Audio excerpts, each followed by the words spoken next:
एक बार एक साधु था जो एक पहाड़ के ऊपर एक मठ में रहता था। वह अपनी बुद्धिमत्ता और दयालुता के लिए जाने जाते थे, जिससे दूर दूर से साधक आकर्षित होते थे। एक दिन एक परेशान आदमी उनके पास आया और जीवन में बेहतर बनने के बारे में मार्गदर्शन मांगा। भिक्षु ने उस व्यक्ति का स्वागत किया और उसे एक कप चाय की पेशकश की। जैसे ही वे मौन बैठे, उस व्यक्ति ने अपनी परेशानियां और चिंताएं प्रकट की। साधु ने ध्यान से सुना, फिर धीरे से मुस्कुराया। उसने उस आदमी को एक कहानी सुनाई। यहाँ से बहुत दूर एक गांव में एक युवा लड़का रहता था जो एक महान तीरंदाज बनने का सपना देखता था।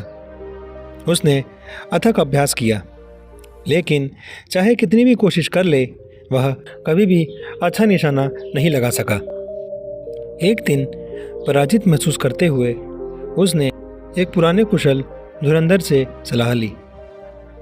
गुरु ने लड़के की व्यथा सुनी और फिर उसे धनुष बांट दिया। यह लो, गुरु ने कहा, गांव के सबसे ऊंचे स्थान पर जाओ और आकाश की ओर अपना तीर चलाओ। भ्रमित लेकिन कुछ भी करने को तैयार लड़के ने वैसा ही किया जैसा उससे कहा गया था। वह उच्चतम चोटी पर गया और आकाश में अपना तीर चलाया। उसे आश्चर्य हुआ। तीर तब तक ऊंचा और ऊंचा उड़ता रहा जब तक कि वह दृष्टि से ओझल न हो गया। अब गुरु ने कहा, जाओ और अपना तीर ढूंढो। लड़के ने बहुत दूर तक खोजा, लेकिन उसे अपना तीर नहीं मिला। निराश होकर वह गुरु के पास लौट आया। आपने क्या सीखा? मास्टर ने पूछा। लड़के ने उत्तर दिया, मुझे पता चला कि एक बार तीर छूट जाने के बाद उसके मार्ग पर मेरा कोई नियंत्रण नहीं है। बिल्कुल, मास्टर ने कहा, जीवन में आप केवल अपना सर्वश्रेष्ठ कर सकते हैं और परिणाम को जाने दे सकते हैं। कभी कभी हमारे प्रयासों के बावजूद चीज़ें योजना के अनुसार नहीं हो पाती हैं, लेकिन अगर आप आकाश में उड़ते हुए तीर की तरह सही और सच्चा काम करने पर ध्यान केंद्रित करते हैं तो आपको अपना रास्ता मिल जाएगा। परेशान व्यक्ति ने साधु की बात पर विचार किया।